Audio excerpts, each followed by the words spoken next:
चलती चक्की देख कर दिया कबीरा रोए, दो पाटन के बीच में साबुत बचा न कोई। पानी केरा बुदबुदा आसमान उसकी जात, एक दिन छिप जाएगा जो तारा प्रभात। अमर करूँ सतलोक पाठ पठाऊं, ताते बंदी छोड़ कहाऊं।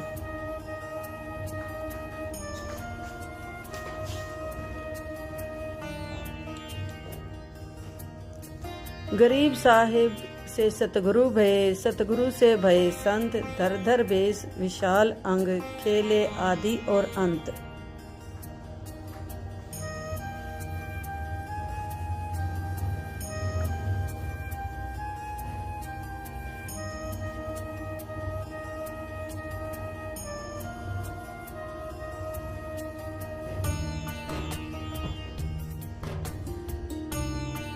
सांस सांस सुमिरन करो, सांस व्यर्थ ना जाए। न जाने कब सांस सांस में अंतिम क्षण आ जाए। सत साहिब संत रामपाल जी महाराज की जय। कबीरदास महाराज के बीबी पर्दा रही थी, वो डोडी लगी थी बाहर। क्या बताते हैं कि वो राजा की रानियां बीबी अपने महलों में रहा करती थी और पर्दों के अंदर रहती थी और सामने कई कई पहरेदार खड़े रहा करते थे। और वो रानियां जो है अपने पिछले संस्कारवश शुभकर्मी प्राणी थी और रानी बन गई। सारी सुविधाएं उपलब्ध हैं। काजू और किशमिश की खीर बनाकर खाती, बांदियां बनाती हैं नौकरानियां, और वो खा रही होती हैं और जूठा छोड़ती हैं, उनको नौकरानियां खाती हैं। और दिन में 3-3 बार सूट बदले, ना वेरा कितने गार श्रृंगार करें। और उन नादानों को ये सत्संग ना सुनने से क्या दुर्गति होगी, ये संत बताते हैं, परमात्मा बताते हैं कि बीबी पर्दा रहे थी, ये डोडी लगे थी बार। अब गातू गाड़ा फिरती है वो बनकुतिया बाजार। वो पर्दे की सुंदरी सुनो संदेशा मोर, अब गातू गाड़ा फिरती है वो करें सरा में शोर। वो पर्दे की सुंदरी, वो रानियां जो पर्दों में रहा करती थी और कति पूरा और श्रृंगार में रहा करती थी, बढ़िया एडी से लेकर चोटी तक अपना सारे वस्त्र पहने रहा करती थी। परमात्मा का नाम न लेने से, सत्संग में न आने से उसको ज्ञान नहीं हुआ कि ये तेरी मलाई तुझे मिली है और ये पिछले जन्म में कभी पुण्य किए थे, आज तुझे भगवान ने दे दिया। और आगे की तैयारी नहीं कर पा रहे हो तो वो पिछली पूंजी समाप्त होकर निर्धन हो जाता है ये प्राणी। अब उस प्यारी आत्मा को, पुण्य आत्मा रानी को ये ज्ञान नहीं हुआ कि मानव शरीर ऐसे नहीं मिलता जैसा तूने सोच रखा है। वो ये सोच रही होगी कि आगे फिर रानी बन जाऊंगी, ये ठाठ फेरोगे। नहीं, भविष्य के लिए तो तैयारी अब करनी पड़ेगी।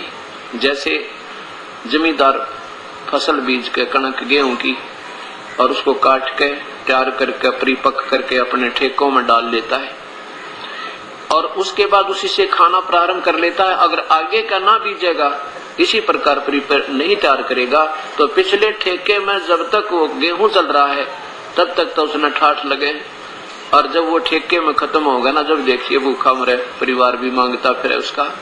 ऐसे ही हमारे पिछले पुण्य संस्कार जहाँ जमा करा के आए थे भगवान के दरबार में, उसने हमें मानव शरीर में उनका सब भोग दे दिया।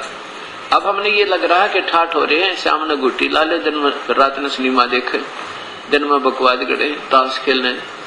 हमने ये सोच रखा बस ऐसे मौज होगी मानव शरीर की। नहीं, इसके एक श्वास की कीमत बहुत ज्यादा है। जब यह समझ में आ जाएगी, एक श्वास भी आप खाली नहीं जाने दोगे, या ईश्वर की चर्चा करोगे, या कोई धार्मिक पुस्तक पढ़ोगे, या सत्संग में आओगे, या अपना भजन करोगे, सब बकवाद छूट जाएंगी। जब ये सही हृदय में प्रभु की यथार्थ ज्ञान समा होगा। तो क्या बताते परमात्मा, फिर वो कुतिया बन गई वो रानी और धर्मशालाओं में, सरायों में जाती है वो कुतिया। नी वस्त्र फिर रही है, उसने कौन साड़ी पहनावे, समय पर टूक नहीं। और सराय में यानी धर्मशालाओं में जाती है, वहां थी लोग रास्ते चलते आकर रुका करते थे, वहां खाना खाते थे। आध घंटे तक वो खाना खाने वाले के मुख की तरफ देख रही है वो रानी, जो काजू की खीर खाया करती थी और जूठी सोटा करती थी। एक प्रभु याद ना करने से अब एक टूक के लिए तरस रही है, एक ग्रास के लिए तरस रही है और खाने वाले के मुंह की तरफ देख रही है। अब वो खाने वाला अपने मुंह में डाला, वो सोचा तेरी तरफ आओगा, और वो भी लास्ट में कोई भगवान आत्मा छोटा सा ग्रास डाल भी देता है तो 10 ग्राम रेता बालू रेत वो साथ खा रही है, वो राजा की रानी।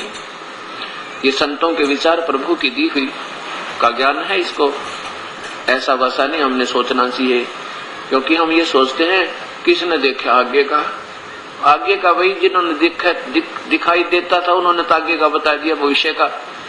अब अंधे ने क्या पता आगे क्या है, तू किधर जा रहा है, आंखों वाले बताओ।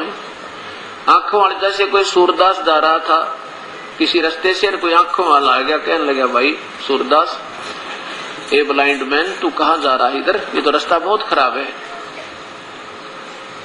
इधर मत जाइए, तो बहुत भयंकर बियाबान यानी जंगल है, इसमें बहुत खूंखार प्राणी रहते हैं, तुझे मार डालेंगे खा लेंगे, और इस जंगल में घुस गया तो तुझे रास्ता नहीं मिलेगा, सिर पटक कर मर जाएगा।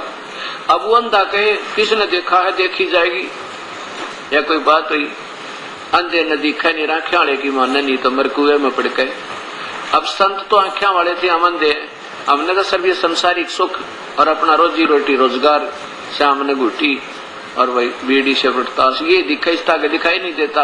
और संतों ने की आंखें थी, उन आगे क्या बता रखा है, बेटा ये भक्ति नहीं करोगे तो बहुत भविष्य में तुम्हारी हानि होगी और बहुत कष्ट आएगा तुम्हारे पे। तो हमने उन आंखों वाले महापुरुषों की बातों को मानने में फायदा है, हम तो ज्ञानहीन हैं, और वो ज्ञान योग युक्त थे, वो परमेश्वर की प्यारी आत्मा या खुद परमेश्वर आए, हमारे भले के लिए कहा उन्होंने, और अब हम उनकी बातों पर विश्वास नहीं करेंगे तो हमें हानि होगी। अब क्या बताते हैं कि उस रानी ने जब पहले तो ये बात समझ में आई नहीं, पहले तो ये सोचा नहीं कि वास्तव में यह कहानी ऐसी खराब हो जाएगी, और जब ये सचमुच बात बिगड़ गई अब क्या बने उसका। वो पर्दे की सुंदरी सुनो संदेशा मोर, अब गा तू गाड़े यानी नी वस्त्र फिर रही है, वह करे सरा में सोर।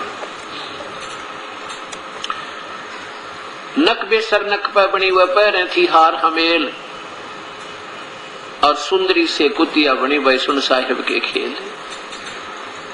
नक बेसर यानी अच्छे गहने पहरा करती थी, नक बेसर नक पे बनी वह पैरें थी हार हमेल, 9-9 लाख के गहने पहरा करती थी रानिया, और सुंदरी से कुतिया बनी वह सुन साहिब के खेल। देखो परमात्मा की कैसे रजा है कि जो परमात्मा के संविधान को तोड़कर मनमर्जी से चलते हैं उनके साथ ये कष्ट होते हैं। इसलिए परमात्मा बताते हैं कि राम नाम रटते रहो। परमात्मा के आते यम के दूत आकाश में उड़ गए, जैसे गिद्ध उड़ जाती है मुर्दे को छोड़कर, खाते हुए किसी पशु ने कोई लठवाड़ा आ जाता वो आकाश में उड़ जाती है, ऐसे परमात्मा के आते यम के दूत ने आकाश में छा गए, ऊपर खड़े हैं और इंतजार कर रहे हैं एक बार यो महात्मा जाए इस नाते फिर समारे। अब उसको पता था, अब इंद्र वो जो चंद्र विजय होश में आ गया, होश में आ गया तो सामने भगवान खड़े दिखे, उधर से वो यम के दूत दिखाई दे, चरणों में पड़ गया, न्यू का क्या कहता है, भगवान मेरी रक्षा करो, मुझे बचा लो मेरे परमात्मा, मेरे से बहुत गलती बन गई। परमेश्वर ने कहा कि इंद्र चंद्र विजय मेरे से अगर रक्षा तू चाहता तो नाम लेना पड़ेगा। आज भी वही बात है जो उस दिन नियम थे, आज वही नियम है, अगर सारे स्वीकार करता हूं। अब कहते मरता क्या नहीं करता, पता था युवराज भी गया या गुटी भी गई, ये खड़े लठले लन यार, अब ये समारे भी गए, अब फिर आंख खुल गई, कहा जो तुम कहोगे मैं वही कर लूंगा, जो कहोगे प्रभु वही करूंगा। परमात्मा बोले मैं अपने कोटे से जीवन दूंगा, तुझे 2 वर्ष का आगे 1 दिन नहीं मिलेगा, अगर तू भक्ति करना चाहता बेटा 2 साल में कर ले, कितनी करेगा, तुझे पुनर्जन्म देता हूं, तेरा नया आगे एक्सटेंड करता हूं तेरे जीवन को। परमात्मा ने नाम दिया, प्रथम नाम दिया, द्वितीय मंत्र दिया कुछ दिनों के बाद, और उसने तो फिर रटना लगा दी। वो 2 साल ने दिखाई देते थे कि एक्सटेंशन है अब तो ये।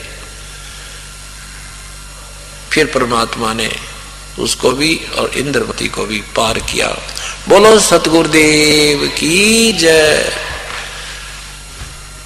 डसी सर्प ने जब जा पुकारी, इंद्रमती अकुलाय। डसी सर्प ने जब जा पुकारी, अकुलाय आपने तुरंत करी सहाय। बरोली मंत्र सुनाने वाले, आपने तुरंत करी सहाय। बरोली सुनाने वाले, धन धन सद्गुरु सत कबीर। भक्त की पीड़ मिटाने वाले, भक्त की पीड़ मिटाने वाले। भक्त की धन धन सतगुरु सत कबीर। भक्त की पीड़ मिटाने वाले सत साहेब। इस प्रकार परमात्मा अपनी प्यारी आत्माओं का उद्धार करते हैं, चारों युगों में आते हैं। कबीर देव, कबीर परमेश्वर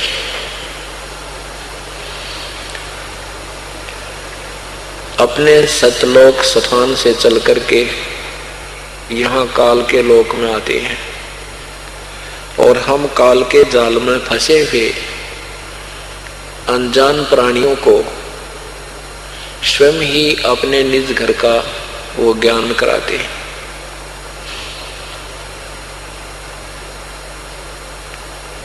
ये जो सत्संग 5 दिवसीय समागम चल रहा है, इसका उपलक्ष्य है कि वो पूर्ण परमात्मा 120 वर्ष तक संसार में रह करके इस कलयुग में और सह शरीर सतलोक गए थे, प्रस्थान किया था। उस परमात्मा का सब नहीं मिला था लाखों दर्शकों के सामने।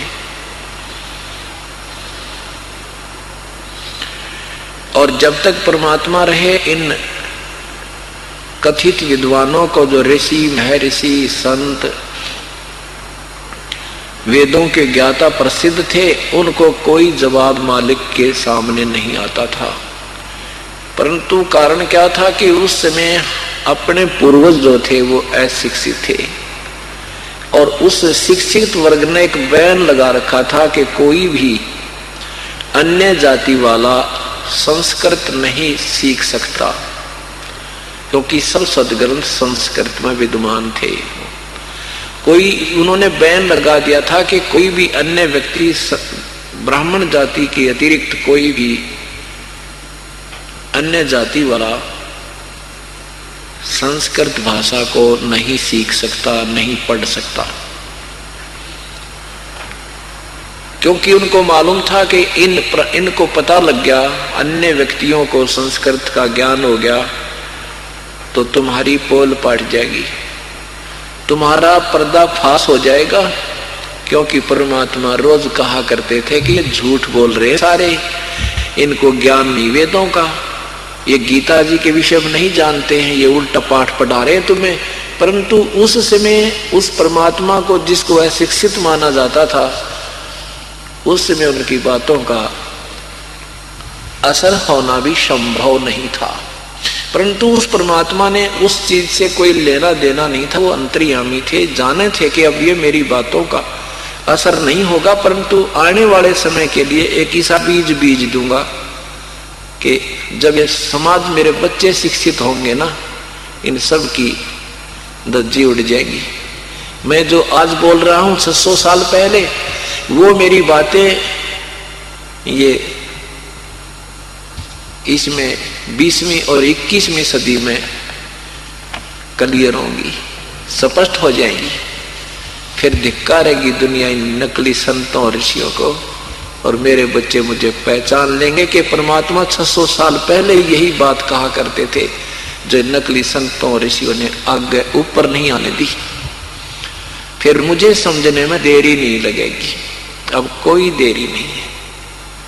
अब तो जिसने भक्ति नहीं करनी है, बकवाद करनी है, तो बेशक ना लगो मार्ग पर, नहीं, जिसने भगवान चाहिए उसके लिए कति निर्णायक ज्ञान है, सीधा रास्ता हो गया, इसमें कोई संशय नहीं रहेगा। तो इस ज्ञान को एक बार सुन लेगा।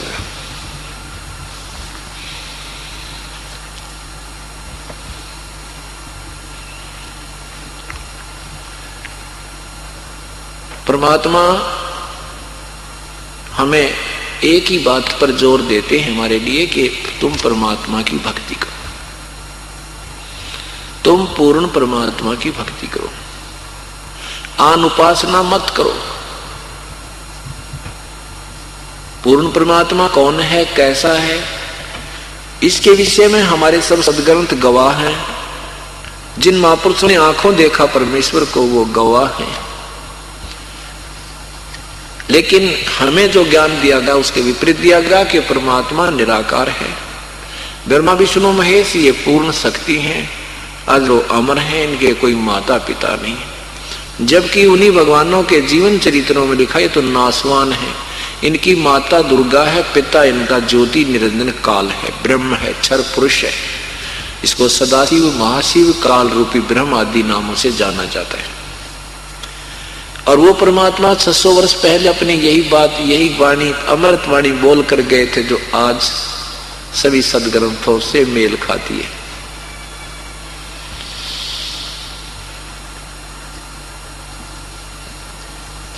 परमात्मा ने कितना कठिन प्रयत्न किया हम अनजान बच्चों के लिए, क्योंकि मालिक को पता है कि ये बिल्कुल नादान है। चाहे यहाँ कोई प्रधानमंत्री बन रहा है, चाहे राष्ट्रपति, चाहे सारी पृथ्वी का पति, चाहे सुरपति बना हुआ, इनको ज्ञान कति नहीं। ये तो बालक अबोध बच्चे हैं। ब्रह्मा विष्णु महेश को भी कोई ज्ञान नहीं, तो आम जीव को क्या होगा? ये तो भोले भाले उड़ जा रही है। तो इसलिए परमात्मा रहम करते हैं हमारे पर, आते हैं, हर युग में आते हैं। जैसा आपने पिछले लगातार 2 दिन के सत्संग आप सुन रहे हैं, वो परमात्मा चारों युग में आते हैं। त्रेता में मुनिंदर नाम, सतयुग में सत्सुकृत नाम से, त्रेता में मुनिंदर नाम से, द्वापर में करुणा में नाम से, और कलयुग में परमेश्वर कबीर नाम से प्रकट हुए थे, कबीर नाम से। जब परमात्मा कबीर नाम से प्रकट हुए थे, उनके बारे में अभी तक नाना प्रकार की भ्रांतियां फैला रखी थी। कोई कहता था वो विधवा ब्राह्मणी के जन्म लिया था, वो शर्म की मारी कहीं डाल आई थी। अरे नादानो, तुम इतना जानते हो कि किसी विधवा ब्राह्मणी से उत्पन्न हुआ था, तो उस बहन का नाम बता दे, उसके पिता का नाम बता दे, उसका पति किस बीमारी में मरा था, न्यो भी तो बता देते। ये अटकल लगा रखी थी इन्होंने। हे भगवान, कैसा जुल्म कर रखा था। लाल को कौड़ी बना रखा, भगवान को तो शैतान सिद्ध कर रखा, और जो जन्म मृत्यु के अंदर हैं उनको भगवान पूर्ण पुरुष मान रखा था। लाल को कुर्डी में डाल रखा था, रूड़े में कूड़े में डाल रखा था, और कौड़ियों की गठरी बांध रखी थी।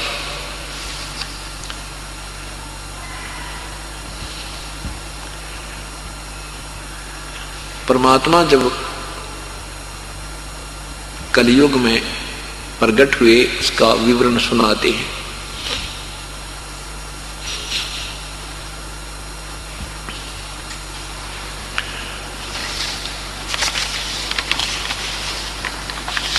त्रेता युग में, कलयुग के द्वापर युग में परमात्मा जब करुणा में नाम से आए थे, उस समय उनका एक शिष्य हुआ था सुदर्शन जी, जो वाल्मीकि घर में जन्म था। वाल्मीकि जाति में सुदर्शन सुप्रच नाम के एक महापुरुष थे, वो परमात्मा के शिष्य हुए थे। ये सुदर्शन जी वही थे जिन्होंने पांडवों की यज्ञ में शंख बजाया था, जो श्री कृष्ण जी से भी नहीं बजा था, और न ही 33 करोड़ देवता 88,000 ऋषियों के भोजन खाने से भी वो यज्ञ में शंख नहीं बजा था। परमेश्वर पूर्ण परमात्मा ने अपनी महिमा बनाने के लिए, अपनी समर्थता का प्रदर्शन करने के लिए, और अपने प्यारे पुण्यात्मा का मान रखने के लिए सुदर्शन के नाम से वो शंख बजाया था। सुदर्शन के माता पिता नहीं माने थे, सुदर्शन के माता पिता नहीं माने थे प्रभु की वाणी को, उन्होंने उपदेश नहीं लिया था। सुदर्शन जी ने प्रार्थना की थी परमेश्वर कबीर साहब से, हे प्रभु अब मेरे माता पिता की विपरीत बुद्धि हो चुकी है, अब नहीं मान रही, ना जाने कौन सा पाप कर्म इनका आड़े अड़ गया है, ये भगवान को पहचान नहीं रही है। हे परमात्मा, दास की एक यही अर्ज आपसे है, जब भी कभी इनको मनुष्य शरीर मिले प्रभु चरणों में लेना, इनको पार करना मेरे दाता। परमात्मा ने कहा बेटा मैं वचन करता हूं तो निश्चिंत हो जा, इनको मैं पार करूंगा। सुदर्शन जी के माता पिता उसमें ये वाल्मीकि जाति में थे, फिर उनका जन्म ब्राह्मण कुल में हुआ, उसमें भी उनको संतान नहीं थी, परमात्मा उन्हें मिले लेकिन वो समझे नहीं। दूसरा जन्म भी उनका फिर ब्राह्मण और ब्राह्मणी का हुआ, उसमें भी उन्होंने परमात्मा को नहीं पहचाना। तीसरा जन्म फिर उनका फिर ब्राह्मण ब्राह्मणी का हुआ। गौरी शंकर पुरुष का नाम था, सरस्वती स्त्री का नाम था। ब्राह्मण कुल में जन्म था, संतान नहीं थी। दोनों के दोनों बहुत ही धार्मिक वृत्ति के थे, भगवान शिव के पुजारी थे। भगवान शिव की शिव पुराण की कथा किया करते थे, निस्वार्थ किया करते थे। जो पैसा आ जाता था उसको भंडार में लगा देते थे, जो पूजा आती थी अपने खाने योग्य रख लेते थे, बस। इस प्रकार से काशी में बनारस में उस गौरी शंकर ब्राह्मण की बहुत ही ज्यादा ख्याति हो गई थी। आम व्यक्ति कहता था कि बहुत नेक आत्मा है, कोई स्वार्थ नहीं उनका, प्रभु की बहुत प्यारी कथा करते हैं। इस कारण से अन्य जो ब्राह्मण लोग थे जो लूटा करते थे, दुनिया को गुमराह करते थे, वो ईर्ष्या करने लगे उनकी प्रभुता से, उनकी महिमा बढ़ जाने से वो ईर्ष्या करते थे। वो इस ताक में थे कि किस प्रकार इनको नीचा दिखाएं। इस बात का आभास बनारस के मुसलमानों को हो गया कि ये व्यक्ति ज्यादा हिंदू धर्म की जो है कथा करता है, हिंदू धर्म की प्रसिद्धि कर रहा है, और अन्य ब्राह्मण इससे कटते हैं, ईर्ष्या करते हैं। उन्होंने एक दिन गौरी शंकर सरस्वती के घर पर जाकर मुसलमानों ने अपना पानी छिड़क दिया और उनके मुंह में पानी डाल दिया। वो ब्राह्मण लोग जो दूसरे गुरु लोग थे वो देख रहे थे, उन्होंने सब जगह मुनादी कर दी कि वो तो मुसलमान बन गए हैं, उनका हुक्का पानी, उनका भाईचारा बंद, गंगा में स्नान करना बंद, गौरी शंकर आज से हिंदू नहीं रहे। वो रो रहे हैं बेचारे बैठे बैठे कि हमें जबरदस्ती बनाया गया है, हमारा साथ दो, हमें वापस ले लो। लेकिन वो चाहते थे इनका टंटा कटे, तुम्हारी प्रभुता बनी रहे। उनका दाव लगा। गौरी शंकर का नाम नीरू रख दिया, नीरू अली, और नीमा का नाम, सरस्वती का नाम मुसलमानों ने नीमा रख दिया। पहले उनके पास पूजा आती थी, उस पूजा से पेट गुजारा चल रहा था। फिर उनको पूजा आनी बंद होगी, रोजी रोटी की समस्या सामने खड़ी होगी, तो उन्होंने एक जुलाहे की खड्डी लगा ली और उसमें अपना कपड़ा बुनने का कार्य दोनों ने शुरू कर दिया। कपड़ा जो भी बन जाता था उसको बेच देते थे, बेच करके जो उनको उससे जो इनकम होती थी अपने आहार के लिए रख लेते थे, शेष का धर्म में लगा देती थी, शेष का भंडारा कर देते थे। ऐसे उनका कार्य चलने लगा, जिस कारण उन्हें जुलाहा कहने लगे, मुसलमान जुलाहा कहने लगे।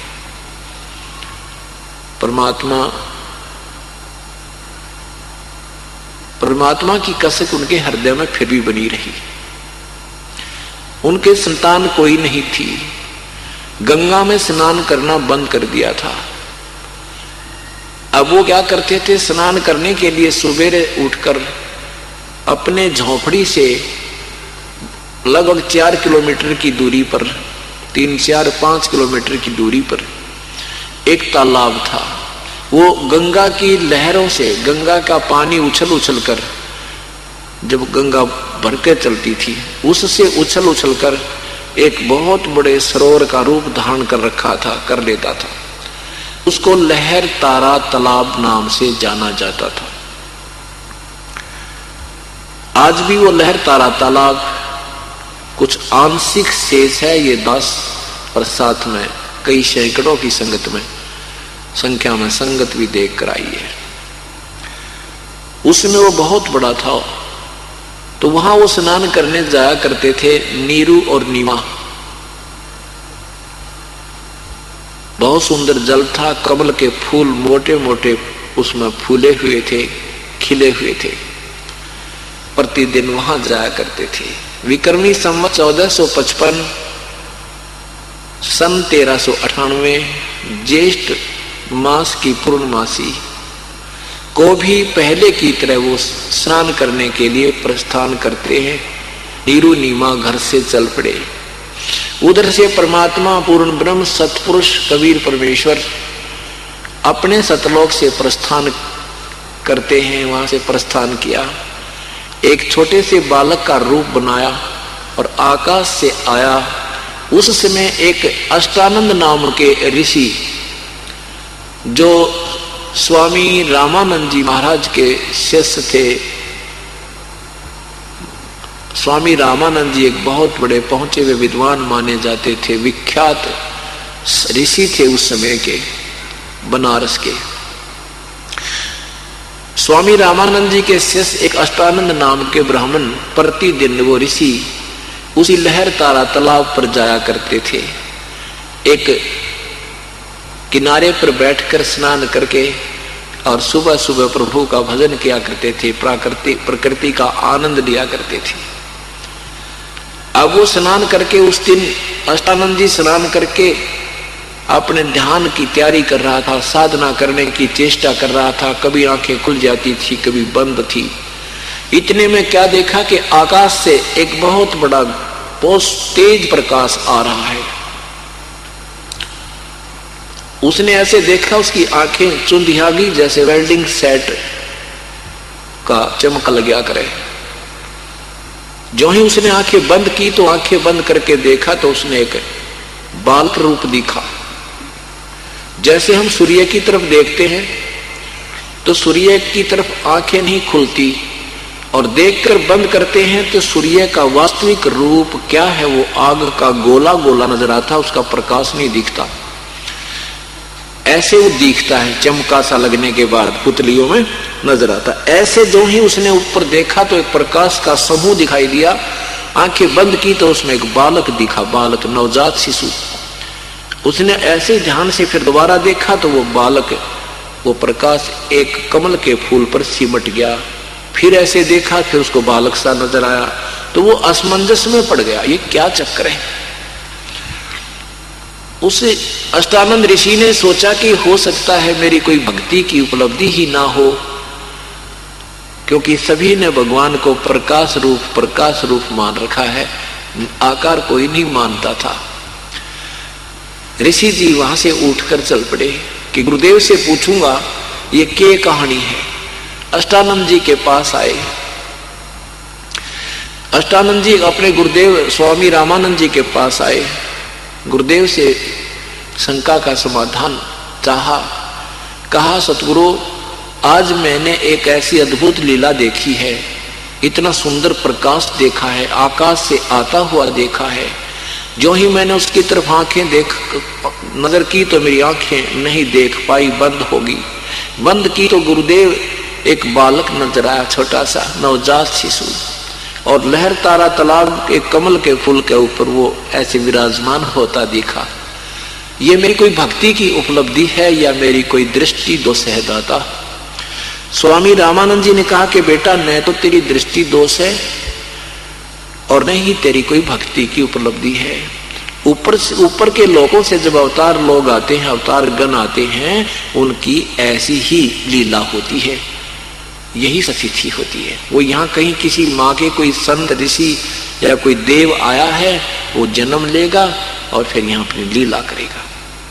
क्योंकि इन ऋषियों को इतना ही ज्ञान है कि माता के बिना कोई भी अवतार भी नहीं उत्पन्न होते, और वो परमात्मा जो सबका जनक है, पूर्ण ब्रह्म है, वो कभी मां से जन्म नहीं लेता, वो स्वयं प्रकट होता है।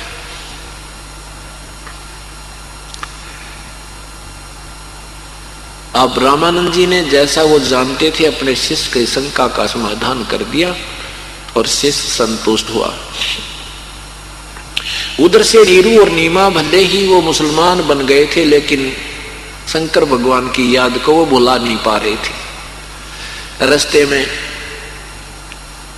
नीमा अपने भगवान शिव जी से कहती है, हे भगवान शंकर, क्या आपके दरबार में हमारे लिए खिलौने खत्म हो गए? एक सहारा हमें भी दे दो, एक खिलौना हमें भी बख्श दो, हमारा भी जीवन सफल हो जाए, बुढ़ापे का सहारा बन जाए। ऐसे कह करके वो बहुत बुरी तरह रोने लगी। नीरू ने कहा, नीमा मत रोया कर, परमात्मा की रजा में राजी रहना चाहिए। उनकी रजा है, वो देना चाहते तो दे ही देते, आबादी से ज्यादा उम्र हो गई है, अब कहाँ मेरे भाग्य में लाल नहीं है, पुत्र नहीं है। और नीमा तू मत रोया कर, तेरी आंखें फूट जाएंगी और रो रो कर तेरी आंखें कमजोर हो जाएंगी, बुढ़ापे में कोई उंगली पकड़ने वाला है नहीं, क्यों अपना शरीर खराब करती है, मत रोया कर। बहुत प्यार से उसको समझाता हुआ आ रहे हैं और करते करते लहर तारा तालाब पर पहुंच गए। नीमा ने पहले स्नान किया। नीमा स्नान करके बाहर आ गई। नीरू स्नान करने के लिए गया। उसमें ब्रह्म मुहूर्त बोलते हैं, सूर्य उदय होने से 1.5 घंटा पहले उसको ब्रह्म मुहूर्त बोलते हैं। वो समय ऐसा होता है कि आध घंटा पहले तो घोर अंधेरा दिखा, आध घंटे के बाद रोशनी हो जाती है, वो समय कुछ ऐसा होता है। नीमा स्नान करके बाहर आई थी, कपड़े चेंज करने लगी और नीरू स्नान करने के लिए प्रवेश कर गया लहर तारा तालाब में। अब नीमा ने जो कपड़ा बांध कर नहाई थी उसको धोने के लिए, साफ करने के लिए पुनः जब पहुंची उस सरोवर के किनारे पर, तब तक कुछ रोशनी हो गई थी। सामने वस्तु नजर आ रही थी पर स्पष्ट नहीं थी। जो ही वो किनारे पर पहुंची तो एक कमल के फूल पर एक उस परमात्मा का पैर हिल रहा था। परमेश्वर ने एक अंगूठा अपने मुख में दे रखा था, पैर का एक पैर के अंगूठे को हिला रहा था ऐसे। नीमा ने देखा कि ये क्या चीज हिल रही है, देखा कोई वस्तु, ये तो सर्प जैसा है, कोई सर्प ना हो मेरे पति को काट ले। इस दृष्टिकोण से ध्यान से देखा तो उसने देखा कि तो बालक है छोटा सा, एक अंगूठा मुख में और एक पैर हिला रहा है। अपने पति से नीरू अली से कहा, जो ऐसे मलमल कर स्नान कर रहा था, गोते लगा रहा था, उसे कहने लगी, देखियो जी कमल के फूल पर बालक है, देखना बच्चा डूबेगा, बच्चा डूबेगा। अब नीरू समझ गया। नीरू ने सोचा ये तो कति बावड़ी होगी, पागल होगी, और इसने तो पानी में जल में भी बच्चे नजर आने लगे। कहता है भगवान सद्बुद्धि दो इसको, है तो पागल होगी।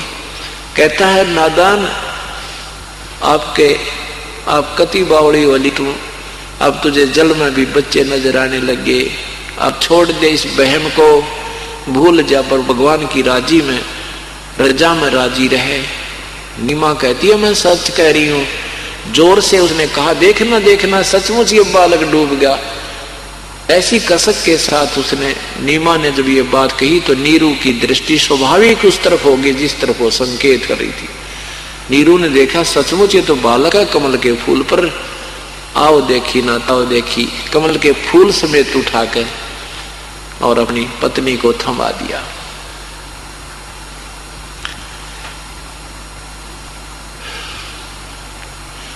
अब उस परमात्मा का नाम लेने से हृदय भर आता है।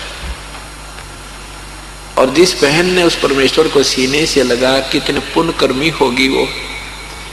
उस परमात्मा के सपस का बच्चे की तरह प्यार करके उसने जो आनंद आया होगा, उसका कोई शब्द नहीं, कोई कलम नहीं जिससे वो लेख लिख दिया जाए। नीमा उस बच्चे को लेकर के सीने से लगाती है, कभी मुख चूमे है, प्यार करती है, शुक्र मना रही है अपने शिव जी भगवान का। ये भगवान आपने बड़ी सुनी, आज ही याद किए थे सच्चे दिल से, आज ही भगवान शिव जी ने हमें पुत्र दे दिया। बहुत प्यार कर रही है, फूली नहीं समा रही है। जैसे कंगले ने धन पा जा, कंगाल को धन मिल जा, सर्प ने मणि पा जा, ऐसे वो परमात्मा का शुक्र मना मना के उस परमेश्वर को सीने से लगा लगा के प्यार कर करके कभी मदहोश होगी, पागल हो रही थी। अब नीरू स्नान कर रहा था, स्नान करते करते उसके मन में विचार आया कि पहले तो हमें जबरदस्ती मुसलमान बना दिया, मुसलमानों से हमारी कोई दोस्ती नहीं, हिंदुओं से प्यार नहीं, हिंदुओं से हमारा संपर्क कट गया। अब हम इस बच्चे को लेकर जाएंगे तो नगर निवासी पूछेंगे कहां से लाए, हम कहेंगे कमल के फूल पर मिला, वो कहेंगे तुम झूठ बोलते हो, किसी का उठा कर लाए हो, नवजात शिशु है, उसकी माँ रो रही होगी, इसका परिवार रो रहा होगा, बताओ किसकी है। हमें मार मार कर हुलिया बिगाड़ देंगे और बालक भी छीन लेंगे और कहीं देश निकाला न दे दे। ये समाज का जो समाज दृष्टिकोण से सोच कर अपनी पत्नी से बाहर आकर कहने लगा, नीरू नीमा इस बच्चे ने यही छोड़ दे, इसी में अपनी खैर है। नीमा कहने लगी, ना जाने इस बालक ने मेरे ऊपर क्या जादू कर दिया, मैं इसके बिना जी नहीं सकती, अपने प्राण त्याग सकती हूँ, मैं इस बालक ने नहीं छोड़ सकती। रह रह कर सीने से लगा रही है और ऊपर ने परमात्मा की तरफ दृष्टि करके शुक्र मना रही है। नीरू ने सारी बातें समझाई कि देखो जिद मत करो, परिस्थितियां भी देखो अपनी, हिंदू अपने साथ नहीं, मुसलमानों से प्यार नहीं, और जबरदस्ती हमें मुसलमान बना दिया गया है। अब इस बच्चे को भी छीन लेंगे और हमें देश निकाला मिल जाएगा, ये बच्चा भी नहीं रहेगा, घर बार भी नहीं रहेगा, हम भटकेंगे, दर दर की ठोकर खाएंगे, तो इस बालक को यहीं छोड़ दे। नीमा ने कहा कि मैं इस बालक के लिए देश निकाला भी ले सकती हूँ, मैं दुनिया के जूते खा सकती हूँ, पर इस बालक को नहीं छोड़ूंगी, ये मेरे तो नस नस में समा गया, मेरे बस की बात नहीं। अब नीरू कहने लगा, तू जद्दन बहुत होगी, हठ बहुत करने लगी, तू समझती नहीं बातों को। पहली बार अपनी पत्नी को की तरफ उसने हाथ उठाया, रोते हुए आंखों में पानी भर के तू कति नहीं समझती बात को, अपनी बात ने घनी ऊपर रखने लगी, जिद्दी होगी, तू समझती नहीं कहानी को, या तो इस बच्चे ने यहां रख दे, नहीं मैं तेरे एक थप्पड़ मारूंगा। विवश होकर के अपनी पत्नी की तरफ ऐसे थप्पड़ किया था। परमात्मा बोले कि नीरू हम तेरे लिए आए हैं, तुम्हें कोई कुछ नहीं कहेगा, मुझे घर ले चलो। इतना कहकर चुप हो गए। अब नीरू का हाथ ऐसे हुआ था जो का तो हो गया, घबरा गया कि कोई ये देवता ना हो, कोई फरिश्ता ना हो, कोई सिद्ध पुरुष ना हो, कोई भूत प्रेत ना हो और तुझे हानि हो जा। चुप करके आगे आगे चल पड़ा। घर पे आगे अब दुनिया देखना आवे, कहें इतना सुंदर बालक है, हे भगवान कहाँ मिला तुमने, इतना नु गहराई ज्यादा डिटेल में नहीं जान। वो कहने लगे कि हमने कमल के फूल पर मिला, किसी ने नहीं गहराई तक ध्यान नहीं दिया और बच्चे की प्रशंसा करने लगे। ये तो कोई कहे तो ब्रह्मा का स्वरूप है, कोई कहे तो विष्णु जैसा सुंदर है, कोई कहे शिव जी जैसा, तो शिव जी जैसा सुंदर है, कोई कहे तो देव है, कोई कहे तो महादेव है। इतना सुंदर बालक, तेज ऐसा सुंदर शरीर, सफेद शरीर मालिक का जैसे बहुत ही प्यारा था। गरीबदास जी ने बहुत ही अच्छा चित्रण किया है, आपको वाणी सुनाते हैं उस परम पिता के बारे में। काशीपुरी कष्ट किया उतरे अधर अधारे, मोमन को मुजरा हुआ जंगल में दीदारे।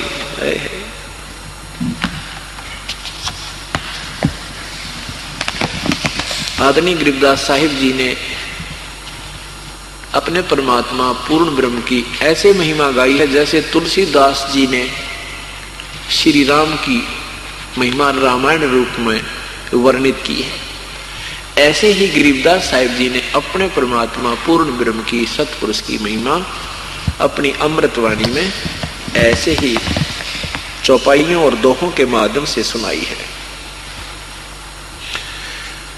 84 बंधन कटे कीनी कल्प कबीरी, भवन चतुर्दश लोक सब ये टूटे जम जंजीरे। अंत कोट ब्रह्मंड में बंदी छोड़ कहाए, सो तो एक कबीर है जननी जने नाम आए। शब्द स्वरूपी साहेब धनी, शब्द सेंध सब माही, बाहर भीतर रम रहा जहां तहां सब ठाई। जल थल पृथ्वी गगन में बाहर भीतर एक, पूर्ण ब्रह्म कबीर है वो अवगत पुरुष अलेख। सेवक होकर उतरे इस पृथ्वी के माही, जीव उदाहरण जगत गुरु बार बार बलि जाहूं। काशीपुरी कष्ट किया उतरे अदर अधारे, मोमिन को मुजरा हुआ जंगल में दीदारे। अब क्या वर्णन मत कर रहे हैं कि सुंदर बालक, उस फटे से बच्चे का कितना सुंदर रूप था। कोटि किरण शशि भाने, सोदे आसन अदर विमाने, परसत पूर्ण ब्रह्म को शीतल पिंड और प्राणी। गोद लिया मुख चूम कर हेम रूप झलकंत, जगर मगर काया कर जैसे दमक पद्म अनंत। के गोद लिया मुख चूम के, नीमा ने परमात्मा को गोदी में लिया और प्यार किया उसके मुख चूम चूम के, और कहते हेम रूप झलकंत। हेम माने हिम, हिम का अपभ्रंश हेम साधारण भाषा में। हिम माने बर्फ होती है और बर्फ सबसे सुंदर सफेद होती है। कोई कपड़ा खरीदने जाते हैं तो दुकानदार कहते हैं ये स्नो व्हाइट है। स्नो व्हाइट का अर्थ होता है बर्फ जैसी सफेदी वाला। कहते हैं कबीर परमात्मा का शरीर उस बर्फ जैसा सुंदर सफेद था और इतना नूर निकल रहा उनके शरीर से। और उस पूर्ण परमात्मा को, परसत पूर्ण ब्रह्म को माता ने उसको छुआ। कहते हैं शीतल पिंड और प्राण, आत्मा में एक न्यारी शांति होगी नीमा के शरीर में। काशी उमटी गुल भया मोमन का घर घेरे, कोई कह गरमा विष्णु है, कोई कह इंद्र सुन कुबेर।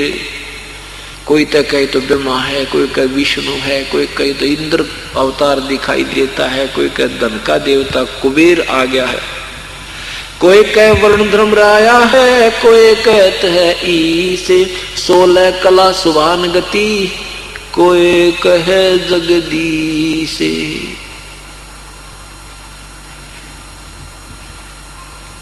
कोई कहे छल ईश्वर नहीं, कोई किन्नर कहलाए, कोई कहे गण ईसे कहा, जो जो मात रिसाए। जितने भी नए नए नाम धरे उस बालक के, कहते वो माता नीमा क्रोधित होती है, छोम आती है। तुमको कोई कुछ कह रहा है, कोई कुछ कह रहा है, मेरे बेटे एक में गणे नाम मत रखो इसके। फिर क्या बताते हैं,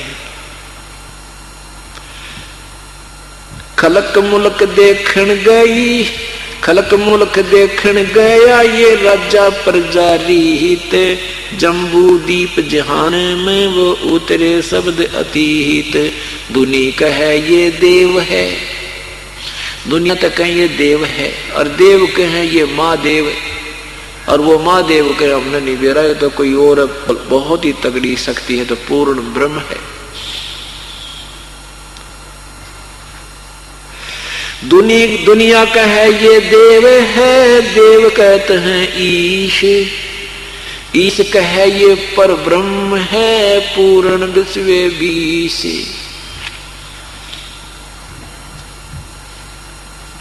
अब इस तरह परमात्मा की महिमा का वर्णन होने लगा, सारे पूरी बनारस में चर्चा का विषय हो गया। इतना सुंदर बालक देखते भूख भाग गए।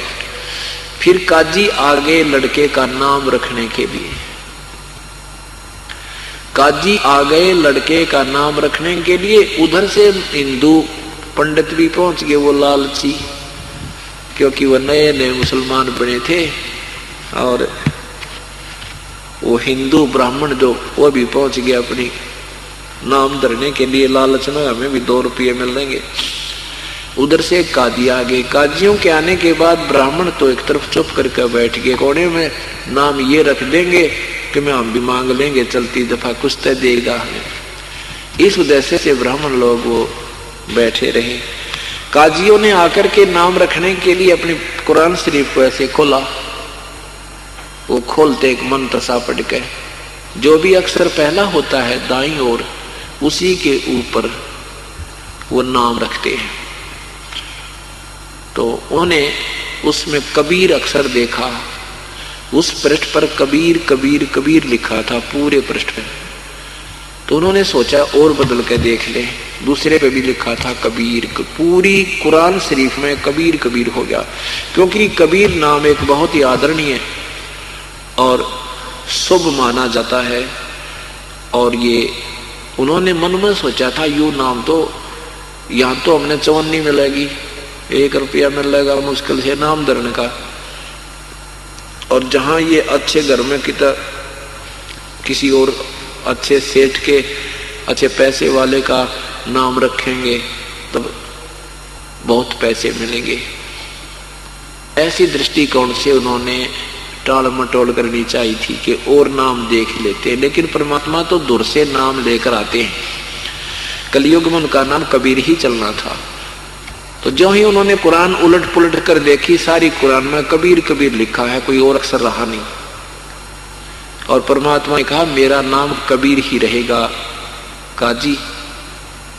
अब वो एक बालक बोल गया छोटा सा, और फिर पूरी कुरान शरीफ में दूसरे अक्षर रहे नहीं, लेख रहा नहीं, वहीं पटक दिया हुआ कुरान भी, और उठ कर चले गए। इस प्रकार परमात्मा का नाम कबीर पड़ा। अब 25 वर्ष के प्रभु 25 दिन के मालिक हो गए, लीला करते हुए 25 दिन के शरीर उनका हो गया। ना दूध पी रहे हैं, अन्न तो खाना ही कहाँ था। और माता रो रही है, नीमा रो रही है, हे भगवान मेरा बेटा दूध नहीं पीता, दूध नहीं पीवेगा तो ये मर जाएगा। और परमात्मा ऐसे स्वस्थ है जैसे कमल का फूल खिलता चला जाता है। कमल का फूल बहुत तेजी से बढ़ता है। कमल का फूल जहां लगा हो और पानी उसमें कहीं से आने लग जाए और सरोवर भरने लग जाए तो कमल का फूल ऊपर ही रहता है, इतनी स्पीड से बढ़ता है, बड़ा होता है। ऐसे परमात्मा उस कमल की तरह प्रफुल्लित फल फूल रहे थे। और मां रो रही थी रोज बुरी तरह। 25वां दिन तो उसने सारा दिन रोती न हो गया, सारी रात रोई और सुबह भी रो ही रही थी। हे भगवान शिव जी, आपने बेटा दिया और अब वापस ले रहे हो। हे भगवान, इससे अच्छा ना देते तो ठीक था, नहीं तो मैं इसके बिना जी नहीं सकती, अब इसके साथ मरूंगी मेरे मालिक। उसकी पुकार सुन के शिवलोक से भगवान शिव आए ब्राह्मण रूप बना के। माता से उस बहन से कहा, नीमा से कहा कि बहन क्यों रो रही है बेटी, तू ब्राह्मण रूप में आके। नीमा ने कहा, प्रभु ए विपर, मेरे दुख को मत सुनो, तुम भी रोने लग जाओगे। भगवान शिव ने कहा, बेटी कहते हैं अपना दुख किसी को बता देवे तो हल्का हो जाता है, आप बता दो, वो हो सकता है मैं कोई समाधान बता दूं। नहीं, आपके बस का मेरा समाधान को नहीं। फिर भी शिव जी ने फिर कहा, बेटी कोई बात नहीं, कारण बताओ क्या है, आप तो बहुत बुरी तरह रो रहे हो, मेरा भी जी कच्चा हो रहा है, आप बताओ क्या बात है। तब उसने बताया, रोती रोती कहने लगी कि भगवान पहले तो हमारे कोई संतान नहीं थी, अब ये बुढ़ापे में मेरे भगवान शिव जी ने एक लाल दिया है, अब ये कुछ खा पी नहीं रहा, 25 दिन का हो गया, ये मरेगा, दूध नहीं पी रहा, इसलिए रो रही हूं। अब शिव जी ने उस परमात्मा को गोदी में लिया पालने तो उठा के, और दोनों भगवानों की जब नजर में नजर मिली तब परमात्मा ने सात बार चर्चा की, 7 बार बोले। शिव जी ने कहा कि इस माई को कहो एक कंवारी गाय ले आवे, अधन्य धेनु। गांवों में गाय को बिना धनाई होती है ना, बिना धनाई को अधन्य कह दिया कर, अधन्य बिना धनाई, जो कभी नए दूध ना हुई हो, जो नए दूध ना हुई हो, गर्भ ना रहा हो, उसको बिना धनाई कहते हैं। संस्कृत में अधन्य बोल रहे हैं, जो बिना धनाई। तो अधन्य धेनु यानी कंवारी गाय लाइए, अभी अधन्य धेनु, जो कभी भी ना नए दूध हुई हो ना ब्याई हो, किसी सांड के द्वारा परेशान ना की गई, ऐसा उसमें सीधा लिखा। ऋग्वेद मंडल नंबर 9 सूक्त नंबर 1 मंत्र नंबर 9 में आपने आज के पंजाब केसरी के अंदर भी पढ़ा होगा।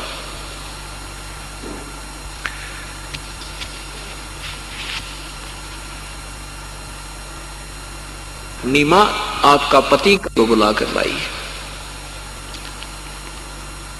उधर से भगवान शिव ने कहा कि माई ये बेटा, ये बालक नहीं मरेगा, तू चिंता मत कर, इसके तो नक्षत्र, इसका संस्कार बहुत ही उत्तम है, ये तो पता नहीं कौन से परम शक्ति कौन से लोग से आए हैं, माई तू चिंता मत करे, मत रो, ये नहीं मरने वाला बालक है, इसकी तो बहुत लंबी आयु है। देवी ने कहा भगवान कि मुझे ये सुखी सांत्वना नहीं चाहिए, मेरा तो जब पेटा भरेगा मुझे तब विश्वास होगा जब मेरा बेटा दूध पीएगा, नहीं तो मालिक वेद से कहो मेरा कोई नहीं असर हो। तब परमात्मा ने कहा, कबीर साहब जब गोदी में लिए शिव जी ने, परमेश्वर ने कहा कि इसको कहो, इनको कहो कि एक गाय मंगवा ले कंवारी, और आप उसकी कमर पर हाथ रख देना, वह दूध देवेगी, और फिर वो रोज प्रतिदिन दूध दिया करेगी, जब भी उसके नीचे पात्र करेंगे वो दूध दे दिया करेगी, और एक कोरा पात्र कुम्हार के घर से मंगा ले। ऐसी बातें कहकर परमात्मा चुप हो गए। शिव जी ने कहा कि नीरू, ब्राह्मण रूप में भगवान थे शिव जी, कि नीरू एक कंवारी गाय लिया और एक कुम्हार के घर से पात्र लाना, स्वच्छ पात्र लाना। अब नीरू गया अपने बच्चे के लिए, कौन क्या नहीं करता, कंवारी गाय ले आया और एक पात्र ले आया। भगवान शिव ने उस गाय के कमर पे थबकी लगाई और नीचे दूध की धार बन गई, वो पात्र नीचे रख दिया। परमात्मा ने दूध पिया।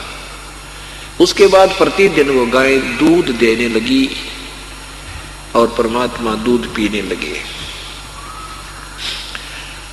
अब पहले नीरू और नीमा दोनों मिलकर खड्डी का काम करते थे। अब नीमा तो बच्चे के लाड प्यार में लगी रहती है, कोई काम नहीं करती, घर का रोटी बनाती है। और नीरू कपड़ा बुनता है, वो बहुत कम बुना जाता है, और फिर गाय का चारा वगैरह प्रबंध करना पड़ता है। पैसे की बहुत समस्या आने लगी, कई बार तो आहार भी नहीं मिलता था। परमात्मा ने देखी उनकी दयनीय हालत, बच्चा लेटा ले रहे, उसमें पालने में झूल रहे होते थे बच्चे रूप में, प्रभु शिशु रूप में अपने पैर से हाथ से ऐसे अपना नीचे का कपड़ा उलट दिया। माता जबाई देखने के लिए उसमें एक असरफी देखी, उनके कपड़े का नीचे पोतड़े का तल जिस जो भगवान के नीचे कपड़ा बिछा रखा था वो ऐसे उलट दिया हाथ मार कर, जैसे बालक उलट पुलट कर दिया करता है। तो उसने देखा सोने की मोहर।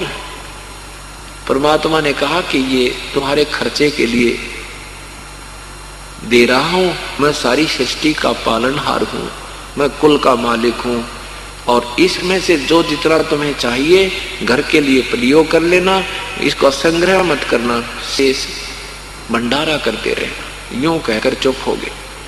अब नीमा कभी बच्चे की तरफ देख रही है, कभी सोने की मोहर जिंदगी में देखी नहीं थी, सोना इतना, और वो पागल सी हो गई, अपने पति को बुलाया। ऊपर से आकाशवाणी हुई, इतने में वही जो बात परमात्मा ने मुंह बोलकर कही थी, आकाशवाणी ने यही कहा, नीरू भी सुन रहा है, नीमा भी सुन रही है। इस प्रकार उनकी रोजी रोटी का भी समाधान प्रभु ने कर दिया।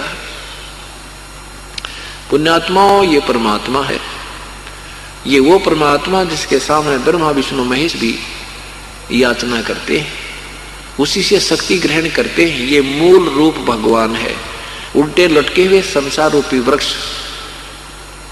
की जो मूल है, आदि पुरुष परमेश्वर रूपी मूल जो परमात्मा है, वो कबीर देव है, और उसी परमात्मा से सबको आहार प्राप्त होता है। पर ब्रह्म तना को, ब्रह्म डार को, और रजगुण ब्रह्मा सतगुण विष्णु तम गुण शिव जी रूपी टहनियों को, और आगे हम सबको। तो उस परमात्मा ने हमारी रोजी रोटी की समस्या हल करते हैं, कोई देर नहीं लगे, आजीवन दे देगा आपको, इतना धन दे देगा, पर हमारी अभी दृढ़ निश्चय मालिक पर बना नहीं है। जिस दिन आपका समर्पण 100% हो जाएगा, उस दिन देखिए तो आपके घर में क्या सुख देगा, आपके शरीर में सुख ऐसी अनहोनी करेगा, आप सोच नहीं सकते ये काम मेरा ऐसे बन भी सकता है कभी। जैसे एक बहुत बड़ा किसान जिसके 200 क्विंटल गेहूं हो, और 200 क्विंटल गेहूं में से 2 किलो गेहूं किसी चींटियों के बिल के पास वो डाल दे, तो उसमें अरबों खरबों चींटियों का गुजारा एक वर्ष के लिए पर्याप्त है। और उसके लिए जरा सी एक ऐसे 2 आंधळे डाले, और उन अरबों खरबों जीवों का आनंद हो गया। ऐसे ये परमात्मा आपको एक मुट्ठी घेर देगा ना ऊपर, तो ये 21 ब्रह्मांड हजारों लाखों वर्षों तक छकेरेंगे, और आपके हमारे तक ये 50-60 साल के जीवन, 100 साल के जीवन का किसी ने गुजारा करना कोई बड़ी बात नहीं। पर हम भूल गए भगवान को, क्योंकि हम जिन पूजाओं को करते थे वो पूर्ण परमात्मा की नहीं थी, उसे हमें वो राहत नहीं मिली जो भगवान के गुण हम सुना करते थे।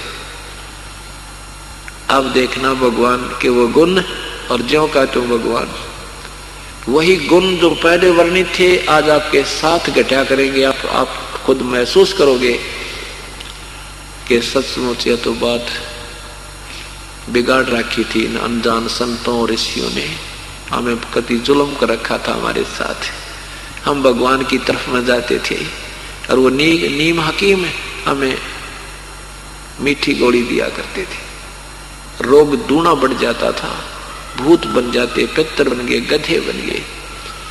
हम छोटे छोटे थे, हमारी दादी मर गई, दादी जी की मृत्यु हुई, और पड़ोसन तो दूसरी बुजुर्ग सी वो आकर बोली, एक दूध के हारे की राख लेकर और एक थाली में डालकर ऊपर तसड़ा ढक दिया, परात ढक दी, ने बोले 13 दिन पाछे इनको देखेंगे, उठा के देखेंगे थारी दादी के बन गई। 13 दिन पाछे उठाया, उसमें एक ने बोले देख चिड़िया बन गई, तेरी दादी तुम्हारी दादी चिड़िया बन गई, चिड़िया की पेड़ पागी, या दो तेज काट दी चिड़िया, दादी चिड़िया बन गई। अरे तरह का वही हो।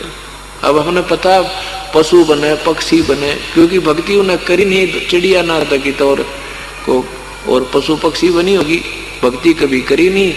और क्या बना था? वही माता दो क्या करती, गुड़गाम में का ना मुंह करके उड़े घेर दिया करती, दड़ी पोका दलिया नो करती, कर ले भाई सारे माता की पूजा। कभी रिंडाने का नहीं करके कर देती, नोन की भी होगी पूजा। ये पूजाएं थी हमारी। हे भगवान, हे परमात्मा, तो ये हम नो बढ़ा रखे थे, लाभ के में होना नहीं था, फॉर्मेलिटी करते ही रहते थे, डरते कदे भगवान रुष्ट ना हो जाए। और मना फिर भी नहीं करता, कष्ट झोंके तो ही रहते थे। तो परमात्मा ने ऐसे ठाठ किए उनके, तो क्या बताते हैं? काजी आए कुरान दे, दर लड़के का नाम, अक्सर अक्सर मैं फुरा धन कबीर बल जाऊं मैं।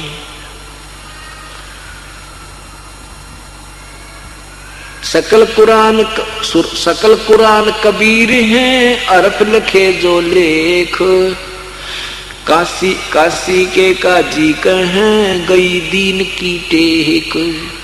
फिर दूध न पीवे न अनभक है, नहीं पालने झोलनते, अदर अमान ध्याने में कमल कला फूलंत। दूध न पीवे न अनभक, सही पालने झोलंत, अदर अमान ध्याने में कमल कला फूलंते। कमल की तरह फूल रहा है, फल फूल रहा है, यानी इतना समझदार, कुछ खा पी नहीं रहा। 25 दिन हो गए। शिव उतरे शिवपुरी से, अवगत बदन विनोद, मैं के कमल खुशी भय जब लिया ईश को गोदे। जब भगवान को गोदी लिया, नजर नजर से मिल गई, किया ईश परिणाम, धन मोमर धन पूर्णा, धन काशी निकामे। शिव जी कहने लगे, धन है मोमन, धन है नीरू नीम तुम्हारा, धन है या काशीपुरी, धन है जो ऐसे परमात्मा, ऐसे पुण्य, ऐसे महान आत्मा आपकी काशी में आए हैं। 7 बार चर्चा करी, बोले बालक बैने, शिव को कर मस्तक धरा, लामो मन एक दैनु। अनब्याव को दूहत है, दूध दिया तत्काल, पीवे बालक ब्रह्म गति, ता शिव भय दयाल। अब परमात्मा जिस कार्य के लिए आए थे वो पूरा करना था। परमात्मा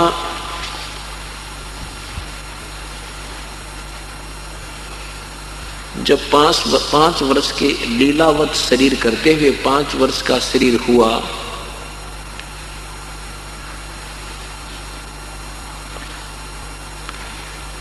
उसमें उन्होंने गुरु मर्यादा बनाए रखने के लिए रामानंद जी एक बहुत बड़े विद्वान पुरुष ब्राह्मण थे, जो अन्य जाति वालों को, दूसरी जाति वालों को दीक्षा नहीं देते थे, नाम मंत्र का आदेश उपदेश नहीं देते थे। और परमात्मा ने रामानंद जी की ये भ्रमणा मिटानी थी, क्योंकि रामानंद जी बहुत अच्छी आत्मा के पुण्य आत्मा थे, बहुत सुलझे हुए व्यक्ति थे, लेकिन काल ने सभी को चक्कर में डाल रखा है। रामानंद जी की फड़क निकालनी थी परमात्मा ने, उनको बताना था ब्राह्मण क्या चीज होती है, ब्राह्मण कौन होता है। इस दृष्टिकोण से जब परमात्मा 5 वर्ष के हुए, उन्होंने गुरु बनाने का निर्णय किया श्री रामानंद जी को। रामानंद जी स्नान करने के लिए सुबह सुबह गंगा में जाया करते थे, गंगा से उनका आश्रम ज्यादा से ज्यादा 4 एकड़ अर्थात 700-800 फुट की दूरी पर था।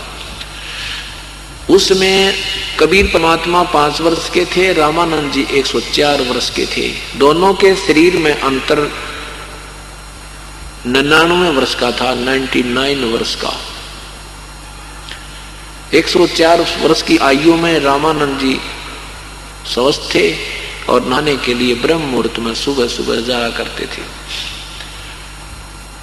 परमात्मा वहां कबीर देव, कबीर परमेश्वर उस गंगा घाट, गंगा के ऊपर घाट बना हुआ था, उस गंगा के घाट में पंचगंगा घाट बोलते हैं उसको। पंचगंगा घाट में पौड़ियों के ऊपर जाकर लेट गए। रामानंद जी नीचे जाने लगे, उनकी खड़ाऊ लगी सिर में, परमात्मा के, कबीर साहब के, रामानंद जी की खड़ाऊ लगी सिर में। और जैसे बालक रोता है ऐसे रोने लगे। रामानंद जी शीघ्रता से नीचे को झुके कि किसी बालक का लगी। संत दयालु होते हैं। एकदम उनके कंठी से, गले में एक माला होती है जो वैष्णव साधुओं की प्रतीक होती है। उसमें एक ही तुलसी का मनिया होता है, मणका होता है, और शेष एक धागा होता था। वो रामानंद जी की वो माला निकल कर परमात्मा कबीर साहब के गले में डल गई अंधेरे में। रामानंद जी ने कहा, बेटा रो मत, राम राम बोल, राम राम बोल बेटा, राम राम बोल, राम के नाम से सुख होता है। परमात्मा चुप हो गए। रामानंद जी ने कहा, बेटा तू बैठ जाए यहां पर, तू भूल से आ गया, शुक्र है बेटा गंगा में नहीं डूबा, तू बैठ जाए यहां, अभी मैं स्नान कर लेता हूं, तुझे आश्रम में ले चलूंगा, वहां जिसका होगा भिजवा देंगे तुझे, चिंता ना कर। ऐसा सत साई भक्तजनों, ऐसे ही संत रामपाल जी महाराज के सत्संग, प्रवचन और विचार, विशेष संदेश सुनने के लिए हमारे चैनल से जुड़े रहे। सत साई।